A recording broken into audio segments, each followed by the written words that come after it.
எப்படா இருக்க? நல்லா இருக்கேன். நீ எப்படி இருக்க? Good. Anyways congrats. Thank you. Chandru, hi. Congratulations. Thank you.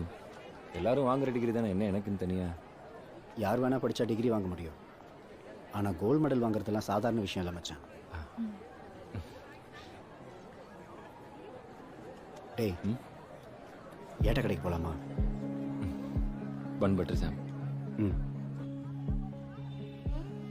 இந்தா அந்த இடத்துல தான் நானும் ராஜாவும் அடிச்சுக்கிட்டு உருண்டோம். இப்போ நினச்சா அதெல்லாம் சிரிப்பாக இருக்குல்ல? எங்கடா அவனுங்க? ராஜா ஜீவாலாம் அவங்களாம் டச்சில் இருக்கானுங்களா? இவன் ஜீவா வந்து யூஎஸ் போயிட்டான்டா. ஓ, கார்த்தி பொள்ளாச்சியில் கல்யாணம் பண்ணிட்டு வீட்டோட மாப்பிள்ளையா அங்கேயே போயிட்டாங்க. நினைச்சேன். நம்ம ராஜா எம்டெக் பண்ணுறான்னு நினைக்கிறேன். ம். ஆனால் நம்ம மொத்த கேங்லேயுமே ஜோன் அவுட் ஆன ஒரே ஆள் நீ மட்டும்தான்.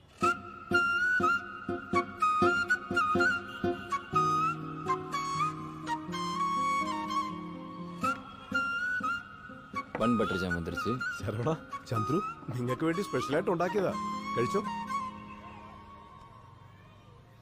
ஏய், ஆ என்னாச்சு? இல்லைடா, அன்னைக்கு மட்டும் நந்தினி உன்னை கை காமிச்சிருந்தானா இந்நேரம் எங்கேயோ எப்போவும் சூசைட் பண்ணி செத்துருப்பேன். ஆனால் இதெல்லாம் தாண்டி நீ எப்படி இருக்குன்னு எனக்கு தெரியலடா.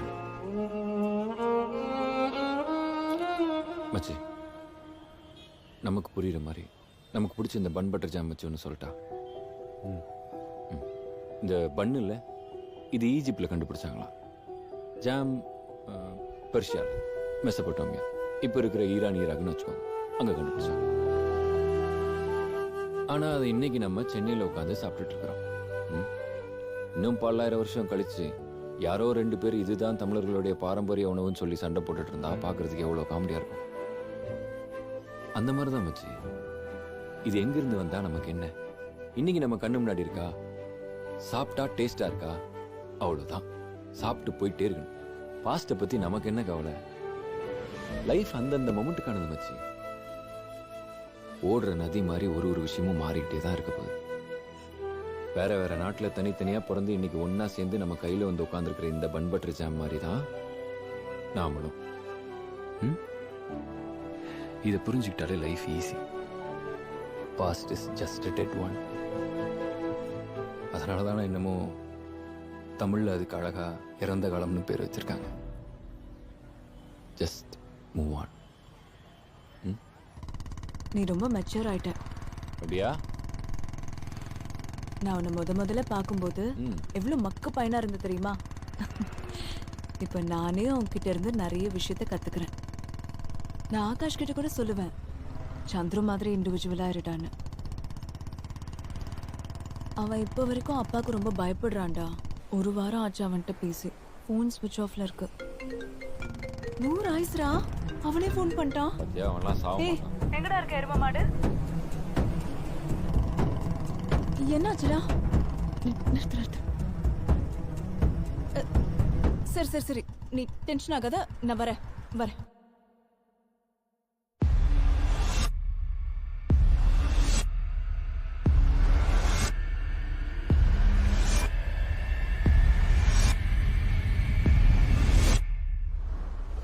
என்னடா ஆச்சு?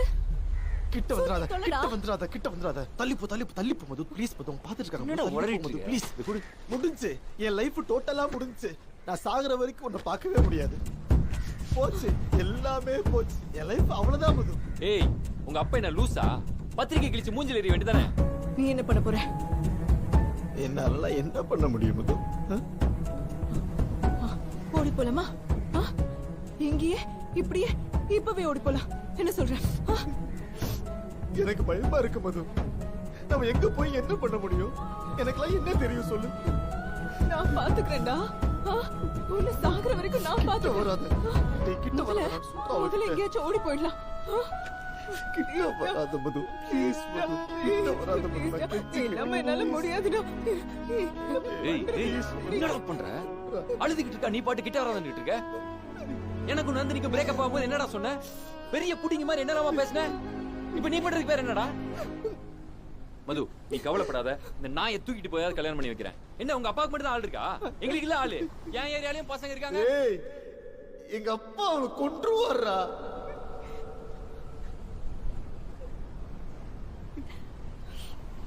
எனக்கு தலையெழுத்தாடா, தலையெழுத்தா. நான் அவளை எவ்வளவு லவ் பண்றேன் தெரியுமாடா. நான் அவளை உண்மையா லவ் பண்ணதுனாலதான் வேற வழியே இல்லாம விட்டுட்டு போறேன். அவ ஹாப்பியா இருப்பானாலும் எனக்கு தெரியாது. ஆனா அட்லீஸ்ட் அவ உயிரோடவாது இருக்கணும்டா.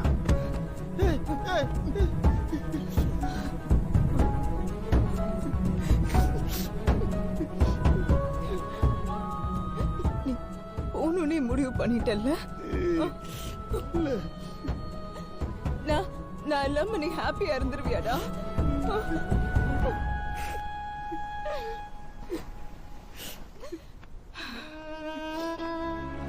ஹாப்பியா இருக்க கத்துக்கொண்ட பாரு, உங்க அப்பா மேல இருக்கிற கோவத்தை மட்டும் வரப்போற பொண்ணு மேல காட்டிடாத. அப்புறம் இந்த மாதிரி ஒரு முடிவு பண்ணிட்டாங்கன்னா அந்த பொண்ணு யாரை தியாகம் பண்ணிட்டு உன்கிட்ட வரப்போறான்னு தெரியாதுல்ல. அந்த பொண்ணு நீ என்ன மாதிரி லவ் பண்ணுவியா? சத்தியம் பண்ணு, சத்தியம் பண்ணுடா, சத்தியம் பண்ணுடா. இப்படி மது என்னால முடியல மது. போயிடு, திரும்பி பார்க்காம போயிடு. எல்லாத்தையும் இங்கே அழிச்சிட்டு போயிடு. Good bye.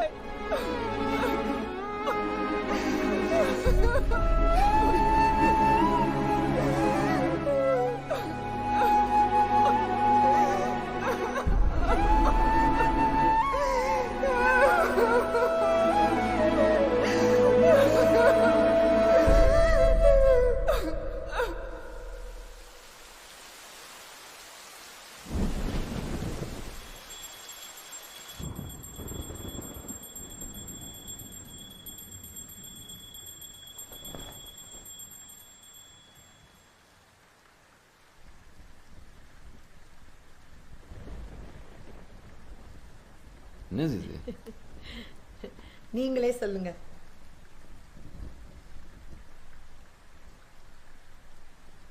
நீயே சொல்லு.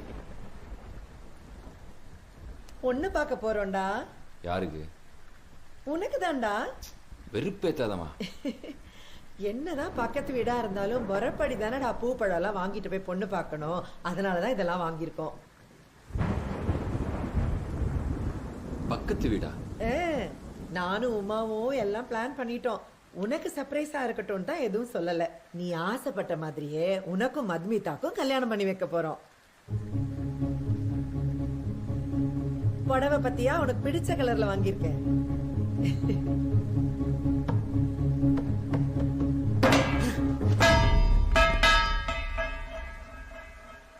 டேய், ஏன்டா இப்படி பண்ண? நான் மது மேல ஆசைப்படுறேன்னு உங்களுக்கு சொன்னனா? கேட்டானா என்ன நினைப்பா? ஐயோ உமா, இவன் வளர்றான். என்னடா விளையாடுற? ரெண்டு பேரும் நல்லா தானே பழகுனீங்க. காலேஜ் முடிஞ்ச உடனே கல்யாணம் பண்ணி வைக்கலான்னு பார்த்தா இப்ப மாத்தி மாத்தி பேசுற. மா, நாங்க வெறும் ஃப்ரெண்ட்ஸ் தாமா. நாங்க லவ் பண்றோம்னு உன்கிட்ட சொன்னோமா? எங்க மனசுல என்ன இருக்குன்னு தெரிஞ்சுக்காம நீங்களா ஏதாவது ஒன்று பிளான் பண்ணுவீங்களா? ஏன்டா ஃப்ரெண்ட்ஸ்னா கல்யாணம் பண்ணிக்க மாட்டாங்களா? ஓ, உனக்கு எப்படி சொல்லி புரிய வைக்கணும்னு எனக்கு தெரியல. ஐயோ மது, அவ லைஃப்ல என்ன கோ த்ரூ பண்ணிருக்கான்னு உனக்கு தெரியுமா?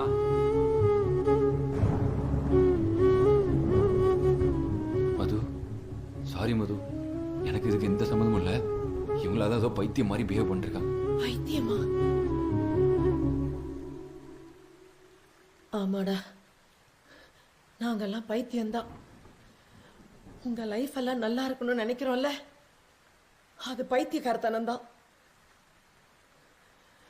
நீங்கெல்லாம் யாரா? உங்க ஜெனரேஷன்ல புரிஞ்சுக்கிறதுக்கு ட்ரை பண்ணி நாங்கெல்லாம் தோத்து போயிட்டோம்டா. யார லவ் பண்றீங்க, யார ஃப்ரெண்டா பாக்குறீங்க எங்களுக்கு தெரியல. பிடிச்சா கல்யாணம் பண்ணிக்கிறீங்க, நினைச்சா டைவர்ஸ் பண்றீங்க. யாரா நீங்கெல்லாம்?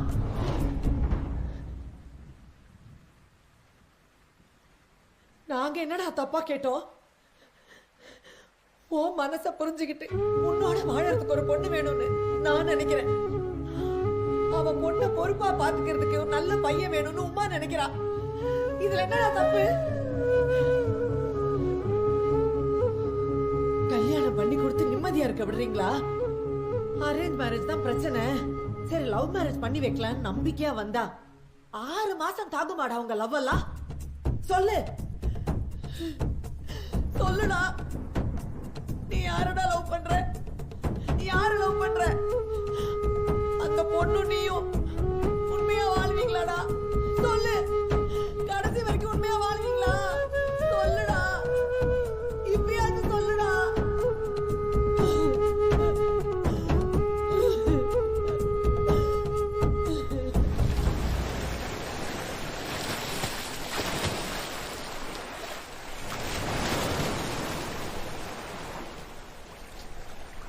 நீ சைலண்டா இருக்கிறது எனக்கு இன்னும் பயமா இருக்கு. உனக்கு பிரேக்கப் ஆகி இன்னும் 1 மாசம் கூட ஆகல, அதுக்குள்ள ஏதோ பைத்தியம் மாதிரி பண்ணிக்கிட்டு பிரேக்கப்னா என்னன்னு தெரிஞ்சா தானே. எனக்கு தெரியும் மது உனக்கு எப்படி இருக்கும்னு.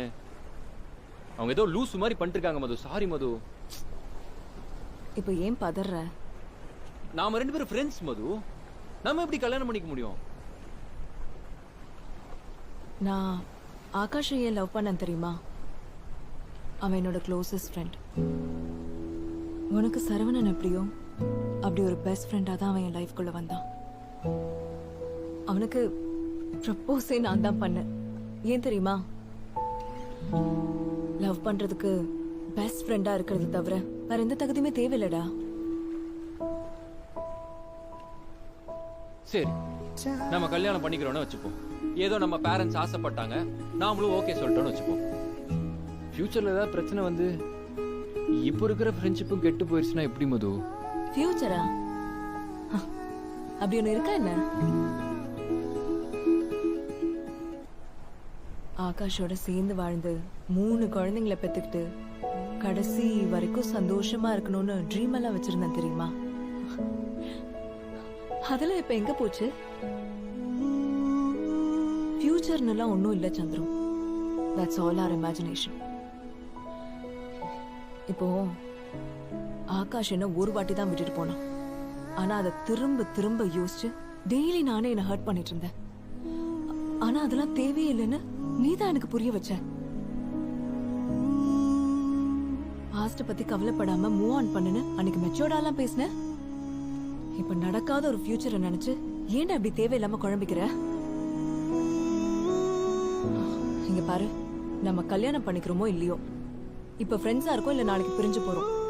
வாழுறோமோ சாவுறோமோ எத பத்தியும் எனக்கு கவலையே இல்ல. இப்ப இந்த அலையில நிக்கலாமா? வா.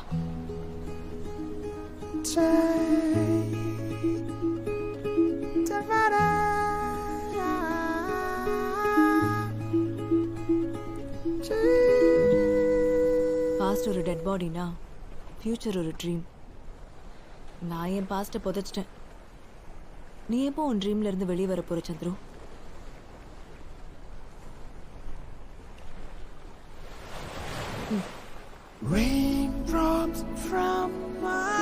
சீக்கிரம் உன் பெஸ்ட் ஃப்ரெண்ட் கை நீட்டும் போதே புடிச்சுக்கோ. அடுத்த நிமிஷம் என்ன நடக்க போகுதுன்னு தெரியல. சுனாமி வந்தாலும் வந்துரும்.